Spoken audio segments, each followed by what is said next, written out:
Oh, I wanted to watch, wait, forget about that. Let's watch, I was going to make a video about this, but CoffeeZilla did it first. That's probably better. So let's watch CoffeeZilla about Tai Lopez.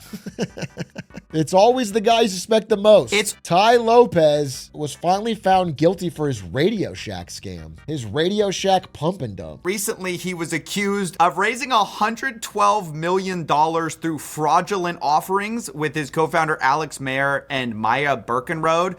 This is the SEC has now taken a case against Tai Lopez. It's kind of because the SEC is not enforcing or investigating basically anything.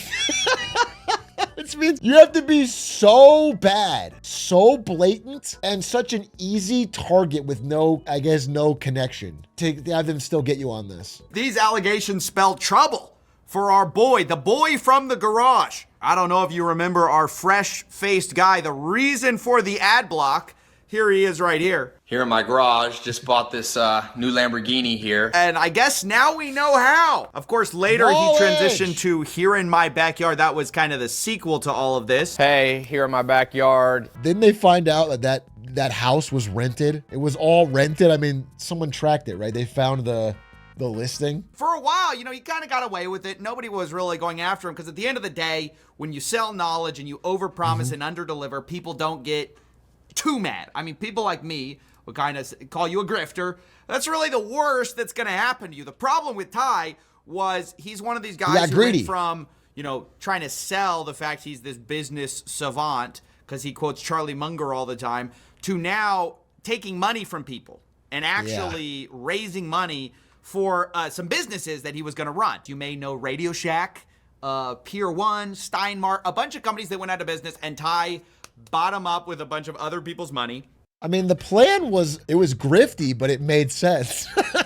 Tai Lopez in 2020 realizes after the game, or 2021, after the GameStop stuff, he's like, hey, if we just get control of a brand that someone recognizes, we can pump and dump it. We can either make a crypto coin with it or an NFT, or we can announce something and pump the stock. Like, if we just find any dying retail brand that someone recognizes, we could do that. He's not necessarily wrong, although I don't think it worked with the Shack. And said that they were going to basically flip them using e-com, take away the brick and mortar, bring in the great marketing from Tai Lopez. I guess it's kind of a plausible idea. The problem was they lied to investors along the way, at least if you believe the SEC's allegations, which claims that Tai and Alex Mayer made misrepresentations and omitted to state material facts, specifically about the profitability. They were saying their portfolio companies were on fire and cash flow is strong, which, depending on what you mean by on fire, maybe that was actually true because these companies I gotta be honest with you. I mean, the SEC's right to do this, but if you're an investor in Tai Lopez and he tells you, yeah, we bought Radio Shack, their cash flow is strong, no one can save you from losing your money. You are dumb as bricks, bro. You're investing in the YouTube Lamborghini guy as he buys a obviously failed business. And when things were falling apart, at least $5.9 million of those returns that were supposedly distributed to investors, like the payback for the loans, were in reality what they call Ponzi-like payments funded by other investors. Ponzi action. In addition, Tai Lopez and Alexander Mayer apparently misappropriated approximately $16.1 million in investor funds, which were diverted for their personal use. They're using it for personal, spending, I guess. Just bought this new Lamborghini here. According to the SEC, according to their allegations. I also want to say, if you are a grifter and you want to go out there, I have to warn you, do not lie to your investors. They will eventually catch you. I actually spoke to somebody who basically talked about his experience with Tai Lopez. The worst part about it by far were all the lies and omissions. They kind of say like, hey, look, I get that businesses fail, but specifically they were dealing with Maya and getting paid back some of their funds. This was at a time where it was not admitted that these companies were doing very poorly. They were saying, oh, we're doing so great. We're doing so awesome. And so Maya was behind the scenes promising to pay this guy back his wire and literally sending, according to him, confirmations of the wire transfer while not actually sending the money. Like, and if you guys don't know, that... low. I'm typing it right now. I'm sending over the money. Chad, I'm about to gift 20 subs. I'm gifting them. Sending a check and forgetting to sign it. Yeah, dude, that's the bottom tier level of grift. There can be some criminal liability there sometimes. So, incredibly serious accusations. I'll let him tell it. My name is Jared Getz. I've known of Tai for, obviously many years. He was always... Bro, if I had to picture the guy that would invest in Tai Lopez's Radio Shack scheme, this is exact. I would picture a guy with backwards cap and 2 watches. This is such a perfect example of someone with dumb money. It's the perfect example of dumb money. I mean, the deal was great. It was, 20% returns on your money for 2 years. And then there was supposed to be a return of capital after 2 years and a balloon payment of 40% paid with your principal returned. If somebody offers you that, it's a lie every time. Every time. Nobody can give you guaranteed 20% returns a year. Nobody. The only guarantee you can get is a fucking treasury, and you'll get 4%. All right. And that's the risk-free rate. And even that, who knows? Eventually. Nobody's giving you 20. I threw in, I think it was like $275,000 or something like that. And, and they were paying. Listen, Tai Lopez should be taken down, but by God, they're saving this person. This is the person that the SEC is focused on saving. And then right around the time when the principal was due, and I'm a very easygoing, reasonable person.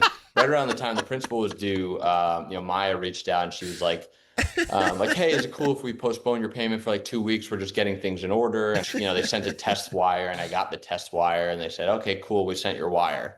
And, a day goes by, I didn't get it. 2 days go by, I didn't get it.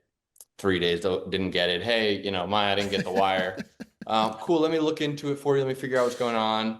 About a week later, hey, sorry, Jared, there was an issue with the bank. We're going to have to try this again. Let me know if you got this other test wire. So next day I get another $50 wire. Yeah, got it. No problem. Great. All right, cool. I'm going to send the rest of it. Of course, I don't get the wire. Sending a $50 test wire, doing a $25K first test wire, and then 3 weeks later, test wire again, $50. That's great. This guy got by what it seems like the worst scam of all time. I don't hear from them for a few days. And then they said they sent the wire again, and I didn't get it. And then I started getting ghosted. And that's when I was like, and to be honest, I'm not the type of person that First of all, that's when you started to worry? After weeks of no payments, you got worried when you started getting ghosted? And then secondly, if you say, I'm not the type of guy that gets, I'm easygoing, why are you trying to pitch yourself as easygoing? You're pitching yourself as a doormat. You got scammed. I get it. Investing, you sometimes you win, sometimes you lose. But when there's lies and deception and complete and utter disrespect, that's where things start to get hairy. I would, start to get ghosted for a little bit longer and longer. It's like if you guys were to email him with a Nigerian prince scam, he'd only be mad if the Nigerian prince stopped responding. It's the disrespect that gets me. Okay, yeah, you take my money and it's a fake thing, but if you're not going to respond to my texts, then that's where I really feel like it's the lies. And, it got to a point where she sent me a screenshot. Hey, the wire got sent out. And I'm like, okay, well, if I got a screenshot of a wire and then I didn't get the wire, of course. And then I got ghosted for about a month. And at that point, I'm like, hey, at this point, it's just rude. Can you at least just be on, just tell me what's going on? This guy has too much money. This is criminally easygoing. You are being scammed in front of your very face out of hundreds of thousands of dollars. And you're like, at this point, this is rude. They're sending you fake wires and you're not even mad yet. You're just like, hey, Buster. He was born on an island where there's no scams. This guy's he's insulated from the world. And I finally hear back from her a little bit over a month later, and she's like, sorry, I was traveling. Are you kidding me? You were traveling? I was traveling and pregnant. What does that mean to me? And then, we start talking again. And the last message I heard was hey, sorry. I think it was her dad. She's like, hey, sorry, my dad died or something. And then I just got... Dude, every text, they're giving you a different excuse. I was traveling. I was pregnant. My dad died. We did send it. It's already sent. Hey, let's do a test. Hey, she's really going through it. Oh, my dog ate the wire.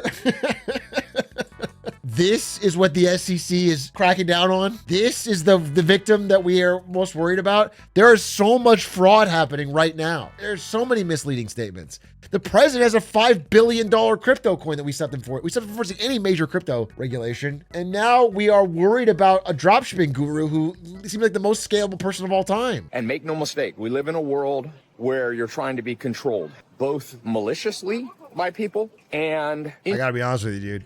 The background has downgraded from Lamborghini and Mansion in the Hills to like walking the streets.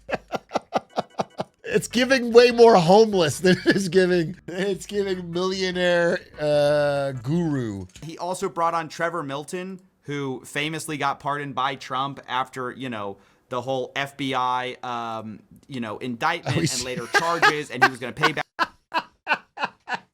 This is the first interview he really cares about. He's like, I need to know your secrets, bro. I need to know exactly how did you bribe Trump? How much was it? How did you do it? How did you get out of SEC investigations? It's unfair that people, like, for example, Elon Musk has had a run-in with the SEC. Yeah, he had a big one.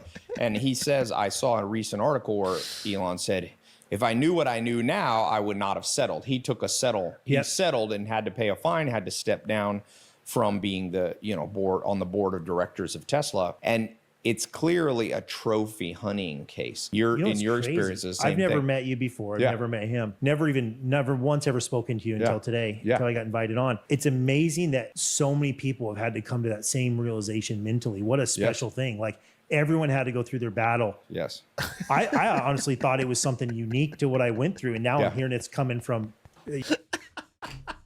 There's two bad bitches saying yas. Dude, that's so so this guy was also investigated by the SEC and got out of it by paying a bribe. It's so funny to be like, wow, I've never thought of it like that. Yeah, I guess we all are getting targeted by the SEC unfairly. I guess it really is just a thing that happens to successful people. This universe took, but it can also just give back. Donald Trump calls you. It's over. You're pardoned. Dude, is wild. You can almost see Ty hoping for that call himself. Now, I don't... This is crazy, but I do want to say, chat, I really appreciate you as part of this community. And honestly, I think we could deepen our intellectual bond here, and I could share some deeper knowledge if you were part of the Atrioc army. And that is one simple payment of $4.99 to join subscription. And if you can't afford it, don't worry. I think they have Klarna and Afterpay at checkout. Buy a 6 months, get ahead of yourself, invest in your future, and join our intellectual, basically, salon, of Titans where ideas are flying all around. And yeah, you should do that every month, and pretty soon you'll be there. Oh, thank you so much. Really appreciate that. Make sure to get that on Klarna, though, Captain Kuick. And if you don't mind, go big or go home. Gift some subs with money you don't have. That would be really great.